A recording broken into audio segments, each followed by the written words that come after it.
نحمدہ و نصلی علی رسولہ الکریم، اما بعد۔ 10واں پارہ چل رہا تھا۔ کل قبیلہ حوازن کی بات چل رہی تھی۔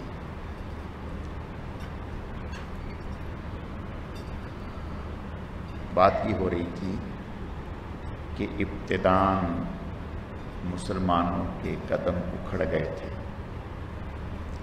آپ صلی اللہ علیہ وسلم اس موقع پر بھی عزم و استقلال کے، شجاعت و بہادری کے پیکر بنے ہوئے تھے۔ آپ صلی اللہ علیہ وسلم سفید خچر پر سوار تھے۔ آپ صلی اللہ علیہ وسلم اس سے نیچے اترے اور نیچے اتر کر دشمن کی طرف پیدل چلنے لگے، اور آپ فرما رہے تھے انا النبی لا کذب انا ابن عبد المطلب، کہ میں اللہ کا نبی ہوں، اس میں کوئی جھوٹ نہیں ہے، اور میں عبد المطلب کا پوتا ہوں، بیٹا ہوں۔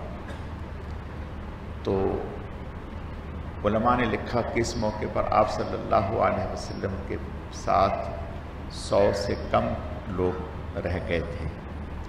پھر آپ صلی اللہ علیہ وسلم نے حضرت عباس رضی اللہ تعالیٰ عنہ سے فرمایا کہ ذرا آواز دو، وہ حدیبیہ والے کہاں ہیں، اور بدر والے کہاں ہیں، اور احد والے کہاں ہیں، انصار کہاں ہیں۔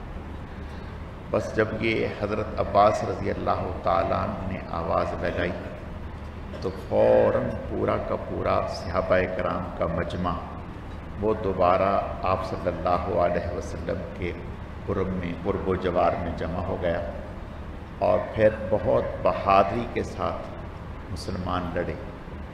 تو اللہ پاک نے تھوڑے ہی وقت کے بعد ان کا جو لیڈر تھا مالک بن عوف، جو بعد میں مسلمان ہو گیا تھا، تو یہ بھاگ کر اپنے بیوی بچوں کو لے کر طائف کے قلعے میں پناہ گزیر ہو گیا، اور جو باقی لوگ تھے وہ بھی بھاگ گئے۔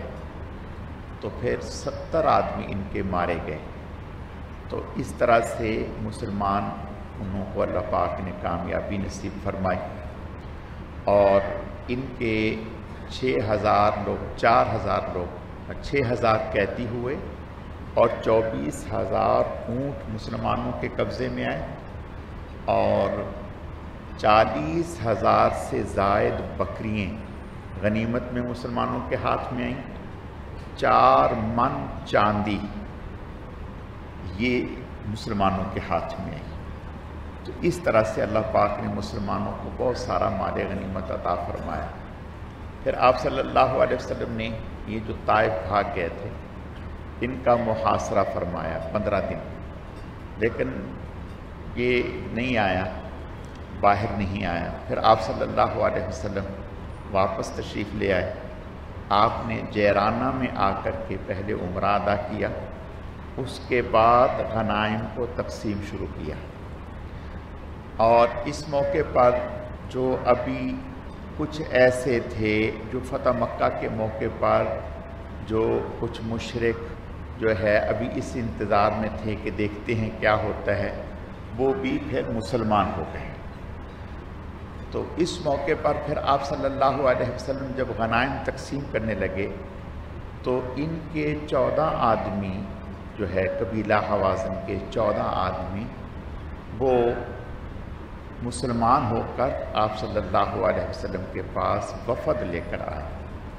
ان کا جو وفد کا لیڈر تھا وہ ایک شاعر آدمی تھا، اس نے حضور صلی اللہ علیہ وسلم کے سامنے بہت دردمندانہ انداز میں التجا پیش کی کہ ہمارا آپ کے ساتھ ایک رشتہ ہے کہ آپ صلی اللہ علیہ وسلم نے حضرت حلیمہ کا دودھ پیا تھا، وہ آپ کی رضائی والدہ تھیں، اور وہ ان کے خاندان سے تھیں، اور تو اس لیے انہوں نے کہا کہ ہمارا آپ کے ساتھ قریبی رشتہ ہے، یہ جن لوگوں کو آپ نے گرفتار کیا ہوا ہے، کوئی آپ کے رشتے میں پھپھی لگتی ہے، کوئی فلاں لگتا ہے، کوئی فلاں لگتا ہے، تو اس سے بڑی ہمارے اوپر کیا آفت ہے کہ ہمارا سب کچھ جو ہے وہ لٹ گیا. تو اگر ہم دنیا کے اسی دربار میں جاتے تو ہم اپنی درد مانگنا اپیل ان کے سامنے رکھتے تو وہ بھی ہمیں خالی نہ لٹاتے. تو آپ مہربانی کریں ہمارے ساتھ رحم کا معاملہ. اب اس موقع پر آپ صلی اللہ علیہ وسلم کے لیے دوہری پریشانی تھی. ایک طرف تو یہ کہ ان کا مسئلہ تھا اور ان کے ساتھ یہ رشتہ داری بھی ہے، اور دوسری طرف یہ ہے کہ مجاہدین ہیں تو ان کا حق ہے. تو آپ صلی اللہ علیہ وسلم نے ارشاد فرمایا کہ دیکھو بھائی، دو میں سے ایک چیز کو اختیار کر لو. یا تو آپ اپنے قیدی واپس لے لو، جتنے بھی آپ کے 6000 قیدی ہیں وہ سارے واپس کر دیتے ہیں، یا مال واپس لے لو. دو میں سے ایک کر لو. انہوں نے آپس میں مشورہ کیا تو مشورہ کرنے کے بعد کہنے لگے کہ ہمیں ہمارے قیدی واپس کر دیں. آپ صلی اللہ علیہ وسلم نے صحابہ کرام رضوان اللہ علیہم اجمعین کو جمع کیا، اور جمع کرنے کے بعد آپ نے ان سے فرمایا کہ دیکھو بھائی، یہ آئے ہیں مسلمان ہو کر کے آئے ہیں، اور آپ صلی اللہ علیہ وسلم یہاں جیرانہ میں غنائم تقسیم کرنے سے پہلے تک ان کا انتظار کرتے رہے کہ شاید یہ آئیں ان کے ساتھ کچھ معاملہ کر لیا جائے، لیکن نہ آئے. عین اس موقع پر جب تقسیم، تو پھر آپ صلی اللہ علیہ وسلم نے صحابہ کرام کو جمع کر کے فرمایا کہ دیکھو بھائی، یہ مسلمان ہو کر کے آئے ہیں اور یہ ان کی صورتحال ہے، تو اگر آپ ان پر احسان فرما دیں کہ ان کے قیدی جو ہیں وہ چھوڑ دیں. اگر کوئی مفت چھوڑنا چاہتا ہے تو بہت مہربانی، اور اگر کوئی پیسے چاہتا ہے تو بالکل اس کا حق ہے. ہم یہ نہیں کہتے کہ اس کا حق ہے، اس کا حق ہے. میں اس کے ساتھ وعدہ کرتا ہوں کہ آئندہ اللہ پاک جو بھی فتوحات نصیب فرمائیں گے، ہم اسے اس کا حق دیں گے. جو قیدی وہ چھوڑے گا اس کے بدلے میں جو اس کا مال بنے گا ہم اس کو دیں گے. جب آپ صلی اللہ علیہ وسلم نے یہ صحابہ کرام رضوان اللہ علیہم اجمعین کے سامنے بات رکھی تو سب صحابہ کرام رضوان اللہ علیہم اجمعین نے خوشی سے کہا، یا رسول اللہ صلی اللہ علیہ وسلم، ہم خوشی سے ان کے قیدی چھوڑ رہے ہیں. آپ صلی اللہ علیہ وسلم نے ارشاد فرمایا، دیکھو بھئی اتنا بڑا مجمع ہے، اب اتنے بڑے مجمع میں کون دل سے کہہ رہا ہے اور کون مربتاً ایک دوسرے کی دیکھا دیکھی کہہ رہا ہے کہ بھئی اگر یہ ہاں کر رہے ہیں، یہ نہیں کریں گے تو وہ بڑا برا لگے گا کہ بھئی انہوں نے کر دی میں نے نہیں کی. تو ایسے نہیں، ہم چاہتے ہیں کہ یہ معاملہ دل سے ہو. تو آپ نے فرمایا کہ سب لوگ اپنے اپنے خیمے میں چلے جاؤ، آپ کے جو سردار ہیں وہ جا کر کے ہر قبیلے کا جو سردار ہے اپنے قبیلے کی فردن رائے لے، پھر ہمیں بتائے. چنانچہ سب لوگ اپنے اپنے خیموں میں چلے گئے. تو آپ صلی اللہ علیہ وسلم جتنے بھی سردار تھے انہوں نے اپنے اپنے قبیلے کے لوگوں کو جمع کیا اور ان کی رائے لی. تو سب نے خوشی سے یہی رائے دی کہ ٹھیک ہے ہم چھوڑ رہے ہیں. پھر سب نے آ کر کے حضور صلی اللہ علیہ وسلم کی خدمت میں کہا کہ یا رسول اللہ صلی اللہ علیہ وسلم، ہم خوشی سے چھوڑ رہے ہیں. تو خیر، اب اس موقع پر آپ صلی اللہ علیہ وسلم نے جب غنائم تقسیم کی تو کچھ ایسے لوگ تھے جو نئے اسلام میں داخل ہوئے تھے اور کچھ ابھی اسلام میں آئے نہیں تھے، لیکن اسلام کے ساتھ ہمدردیاں ان کی ہو گئیں اور تھے ذرا بڑے لوگ. آپ صلی اللہ علیہ وسلم نے غنیمت میں آپ صلی اللہ علیہ وسلم کو اللہ تعالیٰ کی طرف سے خمس کا حق حاصل ہوتا ہے، 5ویں حصے کا.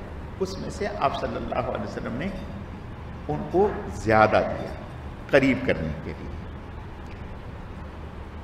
اور انصار جو تھے، انصار مدینہ، ان کو نسبتاً کچھ کم ملا. تو اس میں کچھ انصاری نوجوان جو تھے تو انہوں نے یہ کہا کہ ہمارے تلواروں سے تو ابھی تک خون ٹپک رہا ہے اور ہمیں کچھ نہیں دیا، اور مہاجرین کو جو ہے وہ نواز دیا. آپ صلی اللہ علیہ وسلم تک یہ بات پہنچی، آپ نے انصار کو جمع کیا اور فرمایا کہ یہ کیا بات ہے جو میں نے سنی ہے؟ تو انصار کے جو دانا لوگ تھے انہوں نے کہا یا رسول اللہ صلی اللہ علیہ وسلم، جو ہم میں ذی رائے لوگ ہیں ان میں سے تو کسی نے یہ بات نہیں کی، جو نوعمر ہیں انہوں نے یہ بات کہی ہے۔ آپ نے فرمایا ٹھیک ہے۔ آپ نے فرمایا کہ سارے انصاروں کو جمع کرو، جتنے بھی انصار ہیں نوجوان سب کو جمع کیا۔ آپ نے فرمایا اچھا یہ بتاؤ تم آپس میں تمہاری دشمنیاں نہیں تھیں؟ کہا تھیں۔ تم ایک دوسرے کے خون کے پیاسے نہیں تھے؟ تو فرمایا اللہ پاک نے میری برکت سے تمہیں آپس میں بھائی بھائی نہیں بنا دیا، اور یہود تمہارے اوپر ظلم نہیں کرتے تھے، اللہ پاک نے میری برکت سے تمہیں ان کے ظلم سے نجات نہیں دلائی، اللہ پاک نے تمہیں دین مرحمت نہیں فرمایا؟ فرمایا کہ یہ کیا بات ہے جو میں نے سنی ہے؟ آپ نے ارشاد فرمایا سنو، کیا تم اس بات پہ راضی اور خوش نہیں ہو کہ لوگ اپنے گھروں کو مال لے کے جائیں اور تم اپنے گھروں میں محمد رسول اللہ کو لے کے جاؤ؟ اللہ اکبر۔ بس پھر تو کیا تھا، سب رونے لگے، کہا کہ یا رسول اللہ ہم معافی چاہتے ہیں، آپ جو بالکل فیصلہ۔ آپ نے فرمایا کہ ساری دنیا ایک طرف چلے، جس طرف انصار چلیں گے میں اس طرف چلوں گا، انصار تو میرے قلب و جگر ہیں۔ ہاں جی، فرمایا کہ یہ نہ سمجھو کہ اگر میں کسی کو مال دیتا ہوں تو وہ بہت زیادہ قریبی ہوتے ہیں، نہیں، کبھی ان کی دلجوئی کے لیے ان کو دیا جاتا ہے تاکہ وہ اسلام کے قریب ہو جائیں، اور ان کو اس لیے بھی دیا جاتا ہے کہ ان سے مسلمانوں جو اس علاقے کے قرب و جوار کے مسلمان ہیں ان کو کوئی تکلیف نہ پہنچے ان سے، یعنی وہ اس علاقے کے بڑے ہیں، سردار ہیں، تو ان کو اس لیے دے دیا جاتا ہے کہ تاکہ وہاں کے جو مسلمان ہیں ارد گرد کے ان کو کوئی تکلیف نہ پہنچے۔ تو خیر بہت خوش ہوئے، اور پھر آپ صلی اللہ علیہ وسلم کی دور اندیشی، آپ تو نبی تھے اور صاحب فراست تھے، اور جن کو پھر آپ صلی اللہ علیہ وسلم نے دیا وہ بعد میں مسلمان ہوئے، ہاں جی، اور اللہ پاک نے ان سے اسلام کی بڑی خدمت لی۔ تو اگلی آیات میں اللہ پاک نے فرمایا یا ایھا الذین آمنوا انما المشرکون نجس فلا یقربوا المسجد الحرام بعد عامهم ھذا۔ پہلے ہم پڑھ چکے براءۃ من اللہ ورسولہ میں کہ 4 طرح کے لوگ ایسے تھے جن کے ساتھ معاہدہ ہوا تھا، اور حضور صلی اللہ علیہ وسلم کو اللہ پاک نے حکم دیا کہ اب آپ ان کے ساتھ یہ برتیں۔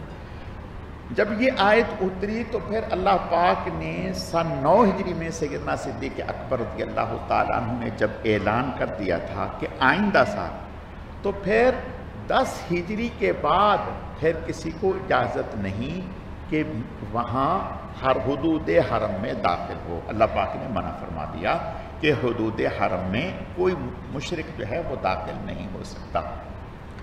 اس سے اگلی آیات میں یہود حضرت عزیر علیہ السلام اللہ کے نبی تھے، انہیں اللہ کا بیٹا کہتے تھے۔ وقالت الیہود عزیر ابن اللہ وقالت النصارى المسیح ابن اللہ۔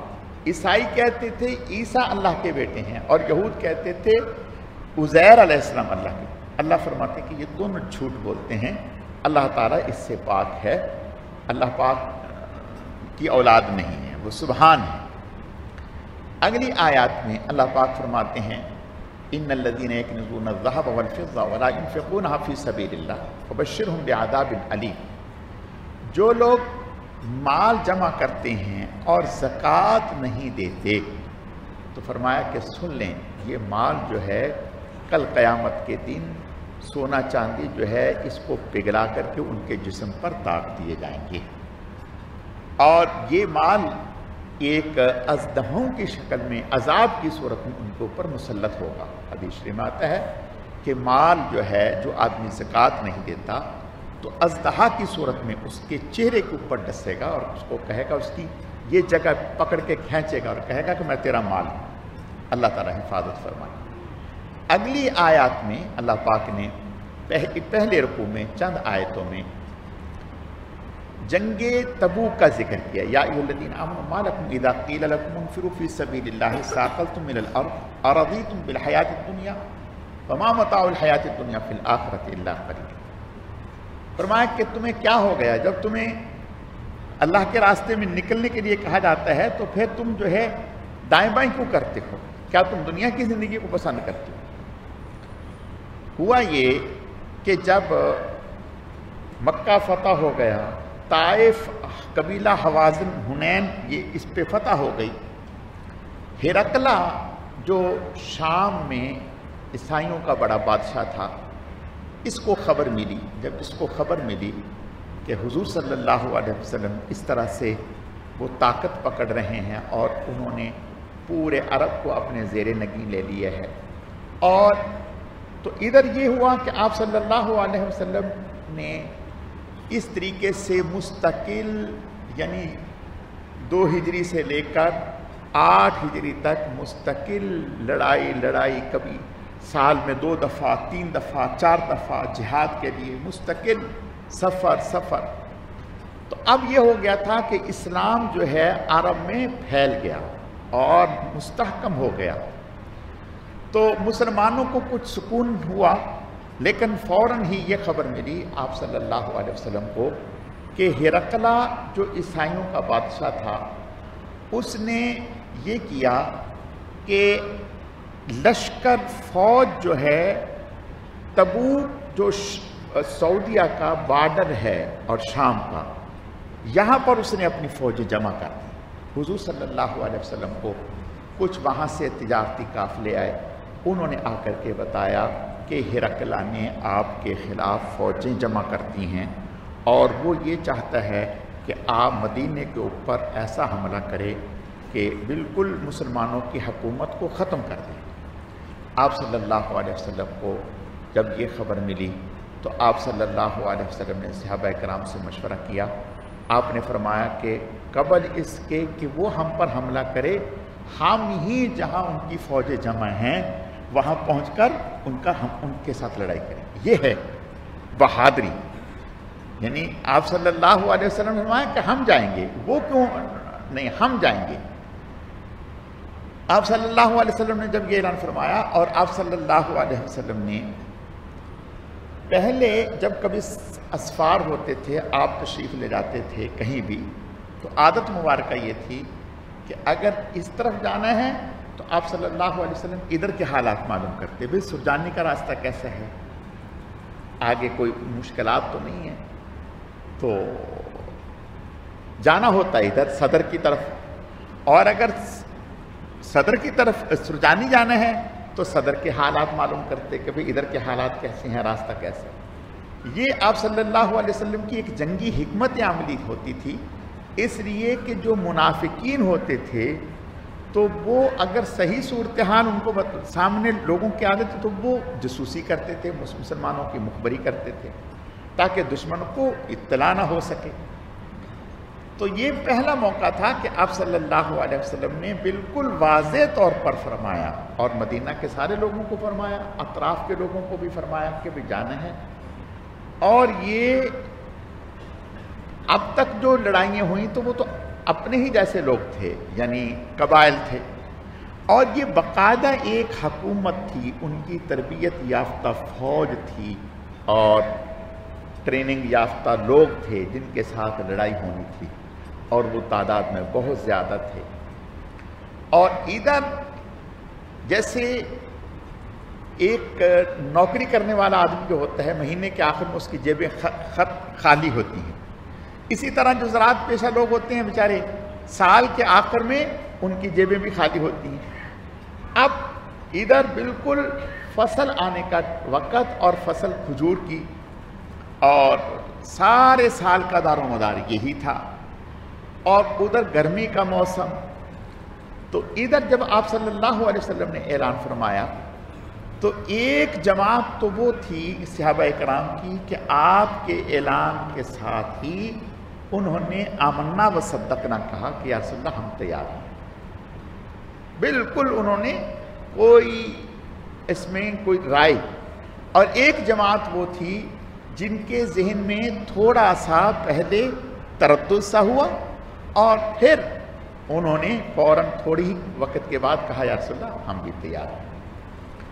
اور منافقی کچھ لوگ وہ تھے جو واقعتاً معذور تھے، جیسے نابینا ہیں یا بیمار ہیں یا پاؤں سے معذور ہیں، ایک وہ طبقہ تھا، اور کچھ منافق وہ تھے جو حضور صلی اللہ علیہ وسلم سے جھوٹے بہانے کر کر کے حضور صلی اللہ علیہ وسلم سے اجازت لینے لگے کہ ہمارے ساتھ یہ مسئلہ ہے، ہمارے ساتھ یہ مسئلہ ہے جی۔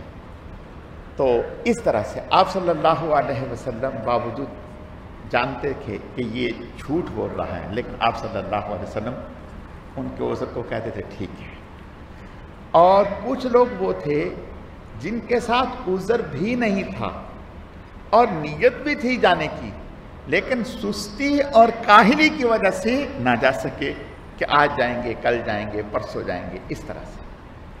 تو یہاں ابتدائی آیات میں اللہ پاک نے اس کا ذکر فرمایا ہے، پھر اس سے اگلی آیات میں ہجرت کا ذکر فرمایا ہے۔ آپ صلی اللہ علیہ وسلم نے جو ہجرت فرمائی سیدنا صدیق اکبر رضی اللہ تعالیٰ عنہ کے ساتھ، اس کا ذکر فرمایا ہے۔ ثانی الثنین اذ ہما فی الغار اذ یقول لصاحبہ لا تحزن ان اللہ معنا، اس موقع کا ذکر فرمایا ہے جب آپ صلی اللہ علیہ وسلم حضرت سیدنا صدیق اکبر رضی اللہ تعالیٰ عنہ کے ساتھ غار میں تھے، تو مشرک جو ہے وہ بالکل غار کے دہانے پر پہنچ گئے، ڈھونڈتے ڈھونڈتے۔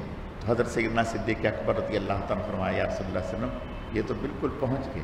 آپ نے فرمایا لا تحزن، غم نہ کر، ان اللہ معنا، اللہ تعالیٰ ہم دونوں کے ساتھ ہے، یعنی اللہ تعالیٰ کی حفاظت ہمارے ساتھ ہے، یہ کچھ بھی نہیں کر سکتے۔ اگلی آیات میں اللہ پاک نے یہ ذکر فرمایا ہے کہ حضور صلی اللہ علیہ وسلم کو اگر کوئی خیر پہنچتی ہے اور خوشی کی خبر پہنچتی ہے تو ان منافقین کو اس سے بڑی جو ہے جلن ہوتی ہے اور تکلیف ہوتی ہے، اور اگر کوئی تکلیف کی خبر پہنچتی ہے یا کوئی تکلیف پہنچتی ہے، پریشانی پہنچتی ہے تو اس پر خوش ہوتے ہیں۔ تو اللہ فرماتے ہیں قُلْ لَن يُصِيبَنَا إِلَّا مَا كَتَبَ اللَّهُ لَنَا هُوَ مَوْلَانَا، ان سے کہہ دیجئے کہ جو بھی کوئی تکلیف پہنچتی ہے وہ وہی جو اللہ نے روز اول میں ہماری قسمت میں لکھ دی ہے، اس کے علاوہ نہ کوئی تکلیف نہ کوئی راحت کچھ نہیں پہنچ سکتی۔ اگلی آیات میں اللہ پاک نے صدقات کا ذکر کیا ہے کہ صدقات جو ہیں یہ کن کن مصارف میں خرچ کیا جا سکتے ہیں۔ اس سے اگلی آیات میں ایک منافق کا ذکر ہے، جو پہلے منافق تھے، انہوں نے ایک موقع پر کہا کہ اگر حضور صلی اللہ علیہ وسلم نے جو کہا ہے اگر یہ صحیح ہے تو ہم تو پھر گدھوں سے بھی بدتر ہیں، یہ لفظ کہے۔ تو ایک صحابی نے کہا کہ میں یہ تم باقی گدھے سے بدتر ہو، اور حضور صلی اللہ علیہ وسلم نے صحیح فرمایا ہے اور میں حضور کو بتاؤں گا۔ انہوں نے آ کر کے حضور صلی اللہ علیہ وسلم سے کہا کہ یا رسول اللہ صلی اللہ علیہ وسلم انہوں نے ایسا کیا۔ آپ نے اس کو بلایا اور آ کر کے مکر گئے، کہنے لگے کہ میں نے تو ایسے نہیں کہا۔ حضور نے فرمایا اس صحابی کو بلایا اور ان کو بلایا، فرمایا ممبر کے پاس کھڑے ہو جاؤ، ممبر کے پاس قسم کھاؤ۔ تو اس نے جھوٹی قسم کھا دی، اور انہوں نے دوسرے صحابی تھے، انہوں نے بھی قسم کھائی، سچی کھائی، اور ساتھ ہی انہوں نے کہ دعا کی یا اللہ پاک تو اپنے کرم سے میرے یہاں ہٹنے سے پہلے یا اللہ پاک تو حضور پر میرا سچ ہونا اور اس کا جھوٹ ہونا ظاہر فرما دے۔ اور واقعتاً ابھی وہ صحابی اندازہ کریں اللہ صحابہ کا مقام کیا تھا، یعنی یہ دعا کی یا اللہ پاک میرے ہٹنے سے پہلے، فوراً ابھی ہٹے نہیں، اللہ پاک نے آیت اتار دی یحلفون باللہ ما قالوا ولقد قالوا کلمۃ الکفر وکفروا بعد اسلامہم وہموا بما لم ینالوا وما نقموا الا ان اغناہم اللہ ورسولہ من فضلہ۔ اللہ نے فرمایا کہ اب جھوٹے پہلے کلمہ کفر کہتے ہیں اور پھر جھوٹ بولتے ہیں، پھر جب اللہ پاک نے آیت اتار دی تو وہ کھڑے ہو گئے، کہا یا رسول اللہ صلی اللہ علیہ وسلم میں معذرت چاہتا ہوں، میری زبان سے یہ نکل گیا تھا، لیکن اللہ پاک نے مجھے توبہ کی گنجائش دی ہے، میں توبہ کرتا ہوں، معافی مانگتا ہوں۔ آپ صلی اللہ علیہ وسلم نے ان کی توبہ کو قبول فرما لیا، اور پھر پوری زندگی وہ اس توبہ پر قائم رہے اور پھر پکے صحابی بن گئے۔ اگلی آیات میں ایک شخص تھا، حضور کے پاس نام تھا ثعلبہ بن حاتب، حضور کے پاس آیا اور آ کر کے کہنے لگا یا رسول اللہ صلی اللہ علیہ وسلم میرے لیے دعا کریں کہ اللہ تعالیٰ مجھے مال دے دے، میں اس سے صدقہ اور خیرات کروں، فلاں جگہ خرچ کروں، فلاں جگہ خرچ کروں۔ آپ نے فرمایا کہ نہیں، رہنے دو۔ اچھا ایک بات ہمیشہ یاد رکھیں، اللہ پاک سے عافیت مانگنی چاہیے، عافیت مانگنی چاہیے کہ یا اللہ پاک عافیت خیروں اور برکتوں کے ساتھ جو بھی عطا فرمائیں عطا کریں، ورنہ جو انسان خود کوئی چیز مانگتا ہے تو بعض دفعہ سمجھتا تو یہ ہے کہ میرے لیے اس میں خیر ہوگی لیکن خیر نہیں ہوتی۔ حضور نے منع فرمایا کہ رہنے دو، کہنے لگے نہیں، بہت اصرار کیا، حضور نے دعا فرما دی۔ جب دعا فرما دی تو اس کے پاس بکریاں تھیں، وہ بڑھتے بڑھتے بہت بڑا ریوڑ ہو گیا، تو اب مدینے شہر میں رکھنا مشکل ہو گیا، یہ مدینے سے باہر چلا گیا اور وہاں رکھا۔ نتیجہ یہ ہوا کہ پہلے 5 وقت کی نماز جماعت سے پڑھتا تھا، پھر رکعت رہنے لگی، پھر جماعت چھوٹنے لگی، پھر ایک وقت آیا اتنا مال بڑھ گیا کہ مدینے سے بہت دور چلا گیا، 8ویں دن جمعے کے دن آتا تھا اور باقی ساری نمازیں وہیں۔ آپ نے فرمایا سالبہ دیکھو کہاں جا رہے ہیں؟ نہیں یا رسول اللہ ایسا نہیں، ایسا ہے، ایسا نہیں، ایسا۔ فرمایا ٹھیک ہے۔ پھر یہ ہوا کہ مہینے میں 1 دفعہ آ گیا تو آ گیا، اسی مال میں لگا۔ اللہ کا کرنا، اللہ پاک نے جب تھوڑا سا وقت گزرا، آپ صلی اللہ علیہ وسلم نے زکوٰۃ وصول کرنے کے لیے اپنا عامل بھیجا کہ اس سے زکوٰۃ وصول کر کے آؤ۔ جب وہ زکوٰۃ وصول کرنے کے لیے گیا تو کہنے لگا کون سی زکوٰۃ، کیسی زکوٰۃ، یہ کیا ٹیکس ہے جو ہمارے اوپر لاگو کیا جا رہا ہے؟ یہ تو ہماری اپنی کمائی ہے، ہمارا دل چاہے دیں نہ دیں۔ اللہ نے آیتیں اتار دیں، وَلَئِنْ آتَاهُمُ اللَّهُ مِنْ فَضْلِهِ بَخِلُوا بِهِ وَتَوَلَّوْا عَنْهُ مُعْرِضُونَ فَأَعْقَبَهُم نِّفَاقًا فِي قُلُوبِهِمْ إِلَىٰ يَوْمِ يَلْقَوْنَهُ بِمَا أَخْلَفُوا اللَّهَ مَا وَعَدُوا وَبِمَا كَانُوا يَكْذِبُونَ۔ اللہ نے یہ آیتیں اتار دی کہ اللہ نے مال دیا، اس میں اب بخل کرنے لگے ہیں اور ان کا نفاق ظاہر ہو گیا۔ ابھی اس نے یہ بات وہاں کہی ہے، صحابی وہ پہنچے نہیں، ادھر حضور نے فرمایا سالبہ ہلاک ہو گیا، سالبہ ہلاک ہو گیا، سالبہ ہلاک ہو گیا، یہ آپ نے ارشاد فرمایا۔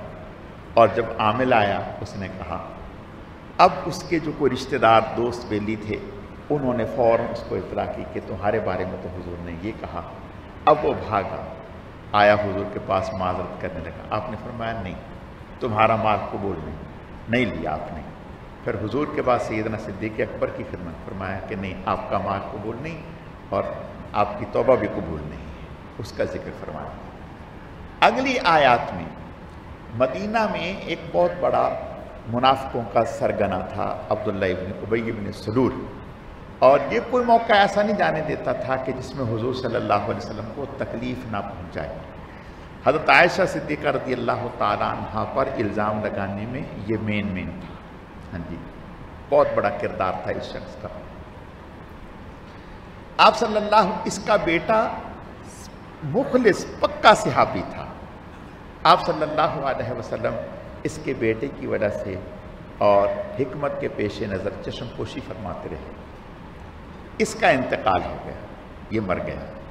جب یہ مرا تو اس کے بیٹے نے حضور سے کہا کہ یا رسول اللہ صلی اللہ علیہ وسلم، میرا دل چاہتا ہے کہ آپ اپنا کرتا کفن کے طور پر میرے ابا کو پہنا دیں۔ حضور صلی اللہ علیہ وسلم کے دل میں تھا کہ جب حضور کے چچا گرفتار ہوئے تھے بدر کے قیدیوں میں تو اس وقت کسی کا کرتا پورا نہیں آیا تھا، اس کا کرتا پورا آ گیا تھا، تو حضور چاہتے تھے کہ چلو وہ احسان کا بدلہ بھی اتر جائے گا۔ صحابی بیٹے کی خواہش یہ تھی کہ شاید حضور کے کرتا پہنانے کی برکت کو میرے ابا کو پہنچ جائے، تو فرمانے لگے یا رسول اللہ، ایک تو کرتا اپنا پہنا دیں اور دوسرا میری خواہش ہے کہ آپ میرے ابا کا نماز جنازہ پڑھا دیں۔ حضور نے فرمایا ٹھیک ہے۔ آپ صلی اللہ علیہ وسلم نماز جنازہ پڑھانے کے لیے جب جانے لگے، حضرت عمر رضی اللہ تعالیٰ عنہ نے روک دیا، کہا یا رسول اللہ کہاں جا رہے ہیں؟ نہیں جائیں، نہیں جائیں، یہ تو کافر ہے، منافق ہے۔ آپ ان کی نماز جنازہ پڑھا رہے ہیں یا رسول اللہ، ساری زندگی تو اس کی گزری ہے آپ کو تکلیفیں پہنچاتے پہنچاتے، اب آپ ان کی نماز جنازہ پڑھا رہے ہیں۔ حضور نے فرمایا عمر اللہ نے منع بھی تو نہیں کیا ابھی، یعنی ابھی اللہ نے منع بھی تو نہیں کیا نا، جب منع نہیں کیا تو شاید میرے جانے سے نماز جنازہ پڑھانے سے تو اللہ پاک اس کی تو حضرت عمر نے فرمایا اللہ نے فرمایا نہیں ان تستغفر لهم 70 مرہ کہ اگر 70 دفعہ بھی تو ان کے لیے مغفرت کریں گے، تو حضور نے فرمایا میں 70 دفعہ سے زیادہ کر دوں گا۔ تو خیر حضرت عمر نے فرمایا یا رسول اللہ صلی اللہ علیہ وسلم میں تو بس ایک رائے ہی دے سکتا ہوں، باقی آپ صلی اللہ علیہ وسلم بہرحال تشریف لے گئے، نماز جنازہ پڑھا دی۔ جب نماز جنازہ پڑھا دی تو اللہ نے آیتیں اتار دی وَلَا تُصَلِّ عَلَىٰ أَحَدٍ مِّنْهُمْ مَاتَ أَبَدًا وَلَا تَقُمْ عَلَىٰ قَبْرِهِ إِنَّهُمْ كَفَرُوا بِاللَّهِ وَرَسُولِهِ وَمَاتُوا وَهُمْ فَاسِقُونَ۔ آئندہ کسی منافق کی نماز جنازہ نہیں پڑھانی، نہ نماز جنازہ پڑھانی ہے، نہ ان کی قبر پر کھڑے ہونا ہے۔ إِنَّهُمْ كَفَرُوا بِاللَّهِ وَرَسُولِهِ، یہ وہ لوگ ہیں جنہوں نے اللہ اور اس کے رسول کا انکار کیا ہے، کفر کیا، وَمَاتُوا وَهُمْ فَاسِقُونَ، اور اپنے فسق پر کفر پر مرے ہیں۔ تو لہذا آئندہ کے لیے اللہ پاک نے بالکل مہر لگا دی کہ ختم ہے، بالکل نہیں نماز جنازہ۔ اس سے اگلی آیات میں اب جہاد یعنی تقریباً یہ سمجھیں 3 رکوع آگے غزوہ تبوک کے اللہ پاک نے ذکر فرمائے۔ اس میں منافق جو حضور صلی اللہ علیہ وسلم کے سامنے آ کے عذر جھوٹے بہانے کرتے تھے اور بڑے خوش ہوتے تھے، کہتے تھے کہ بھی ہم نے حضور صلی اللہ علیہ وسلم کو جھوٹی قسمیں کھا کر اپنا مقصد نکال دیا، حضور بھی خوش ہیں، یعنی ہمیں کچھ کہا نہیں اور ہم گئے بھی نہیں، اور دوسروں کو بھی کہتے تھے کہ کیا ضرورت ہے اتنی گرمی میں جانے کی۔ اللہ پاک فرماتے ہیں فَرِحَ الْمُخَلَّفُونَ بِمَقْعَدِهِمْ خِلَافَ رَسُولِ اللَّهِ وَكَرِهُ أَن يُجَاهِدُوا بِأَمْوَالِهِمْ وَأَنفُسِهِمْ فِي سَبِيلِ اللَّهِ وَقَالُوا لَا تَنْفِرُوا فِي الْحَرِّ قُلْ نَارُ جَهَنَّمَ أَشَدُّ حَرًّا لَوْ كَانُوا يَفْقَهُونَ۔ یہ پیچھے رہنے والے خوش ہیں اور کہہ رہے ہیں کہ بھئی نہ جائیں اللہ کے راستے میں جہاد میں، بہت گرمی ہے، ان سے کہیں کہ جہنم کی آگ اور جہنم کی گرمی تو اس سے زیادہ سخت ہے، کیا کریں گے؟ تو خیر اس موقع پر بعض صحابہ کرام رضوان اللہ علیہم اجمعین اور یہ اتنی بڑی تعداد حضور صلی اللہ علیہ وسلم جب اس موقع پر نکلے تو 30,000 کا لشکر تھا آپ کے ساتھ، 30,000 کا لشکر، اتنی بڑی تعداد کبھی نہیں ہوئی، یہ پہلا موقع تھا کہ اتنی بڑی تعداد ہوئی، 30,000 کا لشکر تھا۔ تو اس موقع یہ وہی موقع تھا کہ جس موقع پر آپ صلی اللہ علیہ وسلم نے صحابہ کرام، تنگی کا زمانہ تھا، ابھی فصلیں پکنے پہ آئی تھیں اور لمبا سفر تھا، سب کے پاس سواریاں نہیں تھیں، تو آپ صلی اللہ علیہ وسلم نے چندے کی اپیل فرمائی تھی کہ بھئی کون کتنا چندہ دے گا، چندہ لائیں۔ اس موقع پر سیدنا صدیق اکبر رضی اللہ تعالیٰ عنہ جب آئے تو لے کے آئے تو حضور نے فرمایا کہ کتنا لائے، کتنا لائے؟ کہا یا رسول اللہ سوائے اللہ اور اس کے رسول کے نام کے گھر کچھ نہیں چھوڑا، سب کچھ جو تھا لے آیا۔ اللہ اکبر، آپ بہت خوش ہوئے۔ حضرت عمر آئے، حضرت عمر رضی اللہ تعالیٰ سے پوچھا کتنا لائے؟ کہا یا رسول اللہ صلی اللہ علیہ وسلم جتنا مال تھا اس کو سب کو اکٹھا کیا، آدھا کیا، آدھا گھر چھوڑایا اور آدھا یہاں دیا۔ جب انہیں پتہ چلا کہ صدیق اکبر ایسے لائے ہیں تو کہنے لگے کہ ساری زندگی میں صدیق اکبر سے آگے نہیں نکل سکتا۔ اس موقع پر حضرت عثمان رضی اللہ تعالیٰ اکیلے تنے تنہا 10,000 صحابہ کرام کو ساز و سامان اور سواریاں انہوں نے دیں، اور حضور صلی اللہ علیہ وسلم تشریف فرما تھے تو سونے کے سکے جو ہے تھیلے بھر بھر کے لائے اور حضور کی گود میں ڈال دیے۔ حضور صلی اللہ علیہ وسلم اتنے خوش ہوئے، اتنے خوش ہوئے، آپ نے فرمایا آج کے بعد عثمان کوئی عمل بھی نہ کرے تو بھی جنتی ہے، کوئی عمل نہ کرے تو بھی جنتی ہے، کوئی بدعملی عثمان کو نقصان نہیں پہنچائے گی، یہ جنتی ہے۔ اس موقع پر تو آپ صلی اللہ علیہ وسلم نے، لیکن اس کے باوجود بعض صحابہ کرام حضور کے پاس آئے، یا رسول اللہ صلی اللہ علیہ وسلم ہمیں سواریاں دے دیں ہمارے پاس۔ آپ نے فرمایا کہ میرے پاس تو سواری ہے نہیں، اگر ہوتی تو ضرور دیتا، جتنوں کے ساتھ ہو سکتی۔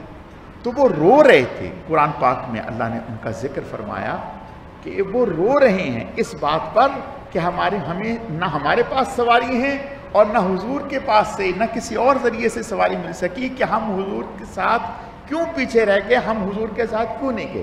اللہ نے ان کی تعریف بیان کی کہ کیا لوگ ہیں، کیا ان کا جذبہ ہے کہ ان کی آنکھیں بہہ رہی ہیں کہ ہم کس وجہ سے حضور سے پیچھے رہ گئے، کاش کہ ہمارے پاس سواریاں ہوتی تو ہم بھی حضور کے پاس آتے۔ تو اس موقع پر 3 صحابی ایسے تھے، حضرت ہلال بن امیہ، مرارہ بن ربی، کعب بن مالک رضی اللہ تعالیٰ عنہ۔ حضرت کعب بن مالک رضی اللہ تعالیٰ عنہ نوجوان تھے اور ان کے پاس 2 سواریاں تھیں، اور فرماتے ہیں کہ حضور صلی اللہ علیہ وسلم نے بتا دیا تھا کہ فلاں تاریخ کو نکلنا ہے، اور تیاری ہو رہی تھی۔ میں سب لوگ تیاری کر رہے تھے، میرے دل میں تھا کہ بس میں ابھی تیار ہوا، ابھی نکلا، ابھی تیار ہوا، کرتے کرتے کرتے کرتے حضور علیہ السلام نکل گئے اور میں نہیں نکل سکا، اور میں نے جو ہے یہ ذہن بنایا کہ میں ابھی تیار ہوں گا۔ بالآخر حضور کو نکلے ہوئے 2 دن ہو گئے، 3 دن ہو گئے۔ اب مجھے بڑی شرمندگی ہوئی کہ یہ ہوا۔ میں جب مدینے میں نکلتا تو سوائے منافقین کے یا معذورین کے جو واقعتاً معذور تھے اور کوئی بھی نہیں، جتنے بھی ینگ لوگ تھے، نوجوان تھے اور مخلص تھے، وہ سب نکلے۔ کہنے لگے اس موقع پر حضور علیہ السلام نے کوئی لسٹیں بھی تیار نہیں کی، یعنی 30,000 کا مجمع تھا، کوئی لسٹیں بھی تیار نہیں کی کہ لسٹیں بنائی ہوں ناموں کی۔ تو راستے میں جاتے جاتے ایک جگہ رکے تو آپ نے فرمایا کہ کعب کو کیا ہوا؟ اللہ اکبر! کیا نظر نگاہ تھی حضور صلی اللہ علیہ وسلم کی، اتنا بڑا مجمع، 30,000 کا مجمع مانا رکھتا ہے۔ 30,000 کے مجمع میں کون غائب ہے کون نہیں ہے کیا پتہ چلتا ہے؟ تو حضور صلی اللہ علیہ وسلم نے فرمایا کہ کعب نہیں نظر پڑا، کعب کو کیا ہوا، کعب کیوں رک گیا، کعب کیوں نہیں آیا؟ تو کہتے ہیں کہ ایک صحابی نے کہا یا رسول اللہ صلی اللہ علیہ وسلم، کعب تو آج کل یعنی اب انہوں نے اس طرح سے ذکر کیا کہ کعب تو اپنے کپڑوں کو ہی دیکھتا رہتا ہے، یعنی اس طرح کا کوئی لفظ کہا۔ تو دوسرے صحابی نے فوراً ٹوکا، کہا کہ نہیں یا رسول اللہ، اللہ کی قسم کعب میں خیر کے علاوہ کچھ بھی نہیں دیکھا، کعب میں تو خیر۔ آپ صلی اللہ علیہ وسلم خاموش ہو گئے، کوئی بات نہیں فرمائی۔ کہنے لگے کہ ادھر میں بڑا پریشان۔ تو حضور صلی اللہ علیہ وسلم جب وہاں تشریف لے گئے تو اللہ نے ہرقلہ کے دل میں جو عیسائیوں کا بادشاہ تھا ایسا روب ڈالا کہ وہ مقابلے کے لیے آئے ہی نہیں۔ کئی دن تک حضور صلی اللہ علیہ وسلم وہاں رکے رہے، اور ادھر اللہ پاک نے یہ کرم فرمایا، حضور صلی اللہ علیہ وسلم وہاں رکے ہوئے تو آپ نے چند ایک صحابہ کرام کو بھیجا، فرمایا فلاں جو ہے ایک بڑا تھا بادشاہ ایک علاقے کا، اس کا نام دیا، فرمایا کہ وہ تمہیں فلاں جنگل میں ملے گا، فلاں جنگل میں ملے گا، اس کو زندہ پکڑ کے لانا ہے، مارنا نہیں۔ صحابی کہنے لگے کہ ہم حیران ہوئے کہ وہ وہاں کیسے؟ کہنے لگے ہم جب گئے تو وہ قلعے میں تھا، اپنے ان کا جو قلعہ تھا اس میں تھا۔ کہنے لگے ہم چلے گئے، 2-3 صحابہ تھے، کہنے لگے ہم گئے تو وہ اللہ کا کرنا، ہم نے کہا کہ بھئی حضور نے تو فرمایا تھا کہ ہمیں یہ جنگل میں ملے گا، جنگل میں ہے نہیں تو یہ قلعے میں۔ کہنے لگے تھوڑی دیر ہوئی کہ قلعے کی دیوار کے ساتھ، دروازے کے ساتھ ایک نیل گائے آئی، اس نے اپنا سر جو ہے رگڑنا شروع کیا، تو انہوں نے اندر سے اس کو نیل گائے کو دیکھا۔ اس نیل گائے کا شکار کرنے کے لیے وہ اور اس کا بھائی اس شکار کرنے کے لیے کسی سپاہی کو کہہ دیتا، کسی اور کو کہہ دیتا، وہ اس کا شکار کرنے کے لیے اس کے پیچھے بھاگے، اور جو جگہ حضور نے فرمائی تھی ہم نے اسی جگہ ان کو پکڑ لیا۔ اس کا بھائی جو ہے وہ زیادہ ہلنے جلنے لگا تو ہم نے اس کو تو وہیں ڈھیر کر دیا، اور اس کو جو ہے زندہ پکڑ کر حضور کے پاس لے آئے۔ جب حضور صلی اللہ علیہ وسلم کے پاس زندہ پکڑ کے لائے تو یہ حضور صلی اللہ علیہ وسلم کے پاس آ کر کے اس نے حضور سے صلح کر لی، صلح بھی کر لی اور مسلمان بھی ہو گیا، اور حضور صلی اللہ علیہ وسلم کو بڑی تعداد میں اس نے کپڑوں کے جوڑے، ہتھیار اور کئی ساری چیزیں اس صلح کے طور پر پیش کی۔ تو اس طرح سے اللہ پاک نے ان مسلمانوں کو غنائم بھی عطا کی ہے۔ تو آپ صلی اللہ علیہ وسلم چند روز وہاں قیام فرمایا، جب دیکھا کہ وہ نہیں آئے تو پھر آپ صلی اللہ علیہ وسلم واپس تشریف لے آئے۔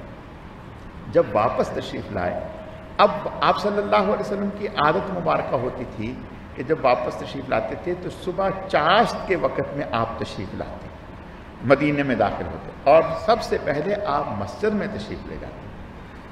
تو فرماتے ہیں حضرت کعب کہ حضور صلی اللہ علیہ وسلم کے آنے کی خبر پھیل گئی، اب میں بڑا پریشان کہ بھی اب میں کیا بہانے، طرح طرح کے خیالات دل میں آئیں۔ تو کہنے لگے کہ کیا نام ہے، جب حضور صلی اللہ علیہ وسلم تشریف لائے مدینہ میں، مسجد میں تشریف لے آئے تو آپ صلی اللہ علیہ وسلم کے پاس آپ بیٹھ گئے، نماز پڑھی، نماز پڑھنے کے بعد بیٹھ گئے۔ مدینہ کے لوگ آپ کے پاس آتے، ہاتھ ملاتے، مصافحہ کرتے۔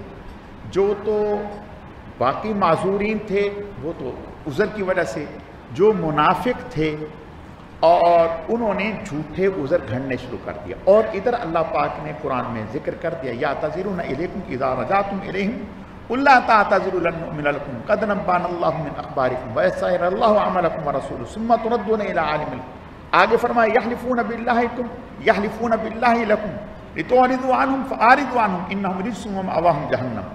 آپ کے سامنے آ کر کے قسمیں کھائیں گے تاکہ آپ ان سے راضی ہو جائیں، اگر آپ ان سے راضی بھی ہوں گے تو اللہ ان سے راضی نہیں ہوں گے، وہ نجس ہیں، یعنی اللہ پاک نے حضور کو بتا دیا۔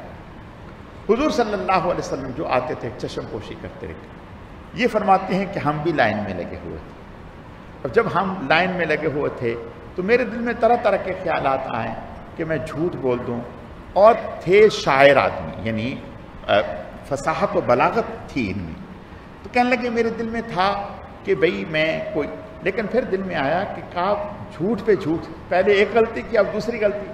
کہنے لگے جب حضور کے پاس میں آیا تو حضور صلی اللہ علیہ وسلم مجھے دیکھ کے اس طرح سے مسکرائے جیسے آپ کسی دوست کو دوست دیکھتا ہے اور یعنی ناراضگی سے۔ تو آپ نے فرمایا تمہیں کیا ہوا، آپ کیوں نہیں گئے؟ تو کہنے لگے میں نے کہا یا رسول اللہ صلی اللہ علیہ وسلم اگر آپ کے علاوہ کوئی اور انسان ہوتا تو اللہ پاک نے مجھے بات کرنے کا ایسا ملکہ دیا ہے، میں جھوٹ کو سچ بنا کر کے پیش کر دیتا اور وہ پکڑ بھی نہ سکتا، لیکن خدا کی قسم آپ تو نبی ہیں، اگر میں سچا ثابت کرنے کے لیے جھوٹ بول بھی دوں گا آپ کے سامنے تو میرے جھوٹ کا پول اللہ کھول دیں گے اور وہ اس سے بھی زیادہ برا ہو جائے گا۔ یا رسول اللہ صلی اللہ علیہ وسلم جو حقیقت ہے وہ یہ ہے، نہ میں منافق ہوں، نہ میرے دل میں دین کے بارے میں کوئی شک شبہ ہے، میری نیت تھی کہ میں جاؤں، لیکن بس میں یہ، اور میرے پاس سواریاں بھی دو تھیں، بس میں یہ کرتا رہا کہ آج جاتا ہوں، کل جاتا ہوں، آج جاتا ہوں، بس میں بھی تیاری کرتا ہوں۔ اسی کرتے کرتے میں آپ تشریف لے گئے اور میں نہ جا سکا، اور کوئی بات نہیں۔ آپ نے ارشاد فرمایا کہ اس نے بات تو سچ کہی ہے، اور آپ نے فرمایا کہ ٹھیک ہے تمہارا معاملہ اللہ کے حوالے ہے، جب تک اللہ تعالیٰ تمہارے بارے میں کوئی فیصلہ نہیں کریں گے ہم کچھ نہیں کریں گے۔ اور صحابہ اکرام کو فرمایا کہ آئندہ اس سے کوئی بول چال نہ رکھے، باقی کل اللہ رب العزت سمجھنے کی، عمل کرنے کی توفیق عطا۔ الحمدللہ رب العالمین والعاقبۃ للمتقین والصلاۃ والسلام علی سید المرسلین اللہم صلی علی محمد النبی الأمی وعلی آلہ واصحابہ وبارک وسلم وسلم۔ رب اغفر وارحم وانت خیر الراحمین۔ اے اللہ جو کچھ کہا سنا گیا اپنی بارگاہ میں قبول فرما، کمی کوتاہیوں کو معاف فرما، اعمال میں اخلاص پیدا فرما، اپنی رضا نصیب فرما، بہکنے بھٹکنے گمراہ ہونے سے ہماری حفاظت فرما، اس ماہ مبارک کی قدردانی کی توفیق عطا فرما۔ اے اللہ جو ہماری نالائکی نااہلی کی وجہ سے ناقدری ہو رہی ہے ہمیں معاف فرما، اے اللہ ہمیں معاف فرما، اے اللہ ہمیں معاف فرما۔ یا اللہ پاک ہمیں صحیح معنوں میں اس ماہ مبارک کی قدردانی کی توفیق عطا فرما، اس ماہ مبارک کی بہت زیادہ خیر و برکتیں ہمیں نصیب فرما۔ اے اللہ اس ماہ مبارک میں آپ کی طرف سے لاکھوں کروڑوں انسانوں کی مغفرت ہوتی ہے، ہر رات ہوتی ہیں، اے اللہ ہر دن ہوتی ہیں۔ ان میں ہمیں ہمارے والدین پوری امت کو شامل فرما، ہمارے اساتذہ مشائخ کو شامل فرما۔ اے اللہ اپنے کرم سے ہم سب کی تمام دعاؤں کو قبول فرما، ہمیں اپنے نیک اور محبوب بندوں میں شامل فرما۔ سبحان ربک رب العزت عما یصفون وسلام علی المرسلین والحمد للہ رب العالمین برحمتک یا